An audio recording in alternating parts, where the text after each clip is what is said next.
কিছুদিন আগেই আমরা আমাদের ইনস্টাগ্রামে রিভিল করেছিলাম এই ট্যাক্স সেভিং হ্যাকের ব্যাপারে, আর আমাদের কাছে প্রচুর রেসপন্স এসেছে এইটার ব্যাপারে একটা ডিটেলসে ভিডিও বানানোর জন্য। তাই আমরা আজকের এই ভিডিওটা আপনাদের জন্য নিয়ে এসেছি। সমস্ত মানুষের কমপ্লেইন যে তারা যথেষ্ট ট্যাক্স সেভ করতে পারে না, আর দুঃখের বিষয়ে ট্যাক্স বাঁচানোর জন্য যতগুলো অপশনস আছে সেইগুলোর মধ্যে না হয় অনেক বেশি লক ইন পিরিয়ড থাকে অথবা ইন্টারেস্ট রেট অনেক কম থাকে। ঘুরিয়ে ফিরিয়ে আমরা সেই পিএফ, পিপিএফ, ইএলএসএস এ ইনভেস্ট করি, নিজেদের ট্যাক্স বাঁচানোর চেষ্টা করি। কিন্তু যদি আমি বলি ইনকাম ট্যাক্স ডিপার্টমেন্ট আপনাদের এমন একটা হ্যাক দিয়েছে যেটাই আপনারা অনেক বেশি ট্যাক্স সেভ করে নিতে পারেন। আর মজার বিষয় হলো যে অনেক বড় লোকরা অলরেডি এই হ্যাকটা ইউজ করছে, কারণ অবভিয়াসলি তাদের কাছে প্রফেশনাল সিএ থাকে যারা তাদের অ্যাডভাইস করে থাকে। আর যেহেতু আপনারা আমাদের চ্যানেলে এসেছেন তাই আপনারা সেই লেভেলের অ্যাডভাইসই পাবেন এখান থেকে। আমরা কথা বলছি HUF মানে হিন্দু আনডিভাইডেড ফ্যামিলি অ্যাকাউন্টসের ব্যাপারে। আপনারা এর বিষয়ে নিশ্চয়ই শুনেছেন কিন্তু হয়তো সেরকমভাবে এক্সপ্লোর করেননি। এই ভিডিওতে আজ আমরা বলবো HUF এর কি বেনিফিটস রয়েছে, কেন এটা একটা অন্যতম best tax savings hack, HUF অ্যাকাউন্টকে কিভাবে ফান্ড করা হয়, আর শেষে এটার কিছু ডিসঅ্যাডভান্টেজও আলোচনা করব। কিন্তু প্রথমেই যেটা মাথায় আসছে সেটা হলো এই অ্যাকাউন্টটা তো শুধুমাত্র যারা বিজনেস করে তাদের জন্য বানানো। নর্মাল স্যালারি যারা কামায় তারাও কি এই অ্যাকাউন্টটা খোলাতে পারে? তো আপনাদের বলে দিই আগে, হ্যাঁ, তারাও এই অ্যাকাউন্টটা খোলাতে পারে। এই অ্যাকাউন্টটার একটাই চাহিদা থাকে যে আপনার ফ্যামিলি হওয়া চাই, মানে আপনি বিবাহিত হলে আপনি আপনার ওয়াইফের সাথে HUF অ্যাকাউন্ট খুলতে পারেন, আর যদি বিয়ে না হয়ে থাকে তাহলে আপনি আপনার বাবা মার সাথে অ্যাকাউন্টটা খোলাতে পারেন। আপনার বিয়ে হওয়া মাত্রই HUF অ্যাকাউন্ট অটোমেটিকলি তৈরি হয়ে যায়। আপনাকে HUF লিগালি ফর্ম করার জন্য একটা ডিড বানাতে হবে, যেটার পর আপনি HUF ব্যাংক অ্যাকাউন্ট খুলতে পারেন আর প্যান অ্যাপ্লাই করতে পারেন। HUF এর ডিড এখানে লিগাল স্ট্যাম্প পেপারে হয়, আর সেটাই তাদের মেম্বার্স, কর্তা অ্যান্ড কো পার্সনারের নাম মেনশন করা হয়। কর্তা ইউজুয়ালি HUF এর সিনিয়র মেম্বার হয়, আর কর্তাই সব ডিসিশন নেয় HUF এর বিহাফে। এইবার প্রশ্ন উঠছে, HUF বানিয়ে তো নেব, কিন্তু HUF বানালে কত ট্যাক্স বাঁচবে?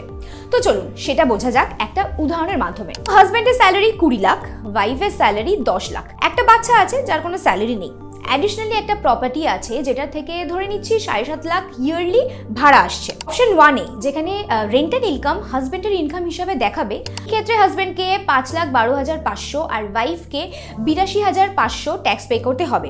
আর এই ক্যালকুলেশনটা বেরিয়েছে ওল্ড ট্যাক্স রেজিমে ব্যবহার করে। টোটাল এই দুটো মিলিয়ে 5,95,000 ট্যাক্স পে করতে হবে। অপশন 2 তে রেন্টাল ইনকাম ওয়াইফের ইনকাম হিসাবে যদি দেখাই তাহলে দেখতে পাবেন এফেক্টিভ ট্যাক্স সেরকমভাবে পার্থক্য দেখাচ্ছে না।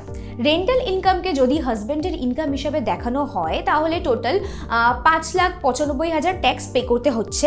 সেই ইনকামকে যদি ওয়াইফের ইনকাম হিসাবে দেখানো হয় তাহলে সেখানে 2500 কম পড়ছে। কিন্তু তখন কি হবে যখন হাজব্যান্ড অ্যান্ড ওয়াইফ মিলে HUF ফর্ম করে নেয় আর প্রপার্টির ইনকাম HUF এর ইনকামে দেখায়, তখন কত ট্যাক্স দিতে হবে? এই দেখুন, তখন টোটাল ট্যাক্স থেকে 1.4 লাখ কমে যাবে। এটাই হলো লাভ HUF ফর্মিং এর।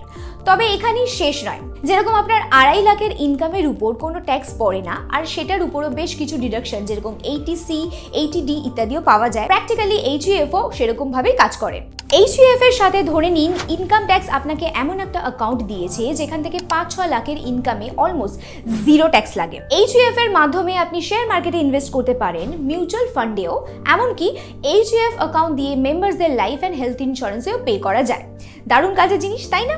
আচ্ছা, এসব তো হয়ে গেল, কিন্তু HUF একটা বিজনেস অ্যাকাউন্ট, তাহলে HUF বানানোর পর কিভাবে অ্যাকাউন্টটাকে ফান্ড করবেন? এই পার্টটা কিন্তু একটু ট্রিকি।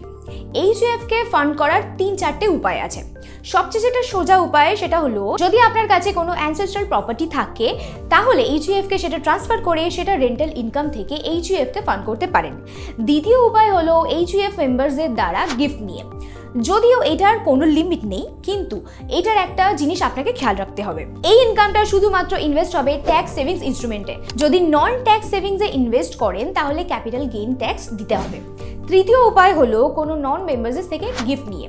এইখানে 50,000 পার ইয়ারের লিমিট আছে। যদি তার থেকে বেশি গিফট আসে কোনো নন মেম্বার থেকে তাহলে সেটার উপর ট্যাক্স দিতে লাগবে। এত কিছু শুনে HUF বেশ ভালো লাগলেও এটার কিছু ডিসঅ্যাডভান্টেজেসও আছে।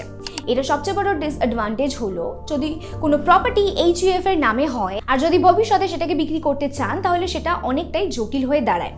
সবাই চায় এমন একটা বাড়ি কিনতে যেটা টাইটেল যেন একদম পরিষ্কার হয়। HUF প্রপার্টির সাথে বেশ কিছু ক্লেমেন্ট হতে পারে যেটা একটা বায়ারের কাছে অ্যাকসেপ্টেবল নাও হতে পারে।